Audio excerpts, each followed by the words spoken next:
Welcome back here on this Thursday evening. It has been a windy day across the valley. Taking a look at some of the peak wind gusts. The strongest winds occurred in parts of southeastern North Dakota today. A gust of 38 miles per hour in Valley City and in Gwinner. 44-mile-per-hour winds in Aberdeen, South Dakota. That was the strongest within our viewing area.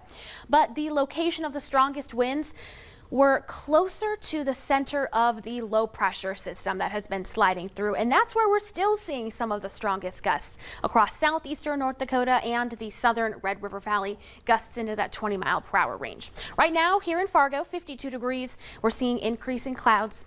Not too gusty right now. Wind out of the northeast at 14 miles per hour. And in Grand Forks, 50 degrees. Wind out of the northeast at 15 miles per hour. Temperatures pretty uniform in the upper 40s to low 50s.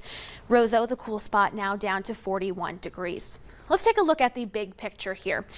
Now, we're going to break this down a little bit. We have high pressure up in Canada. High pressure brings dry, cool air. And that high pressure is inhibiting the rain.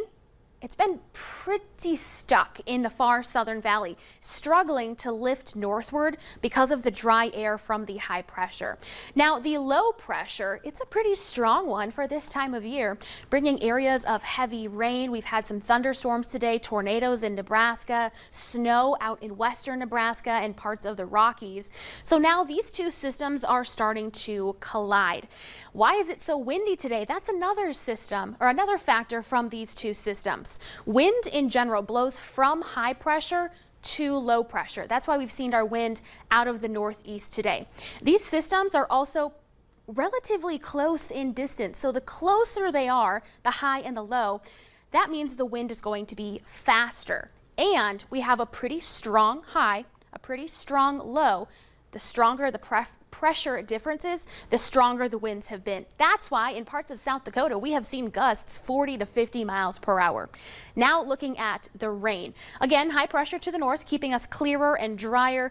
This is going to eventually overcome some of that dry air. It's just going to take a little while to really get the atmosphere saturated. So the rain is slow to move in, but it's still coming.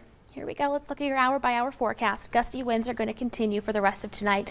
Slowly, here comes the rain into tomorrow morning. So by the time we're getting ready to head out the door to work or send the kids to school tomorrow morning, this rain will maybe only have advanced 50 or so miles, but expecting some areas of heavy rain. We'll continue to see it lift to the north as the atmosphere becomes a bit more saturated through the rest of the morning, continuing to see some banding of heavy rain.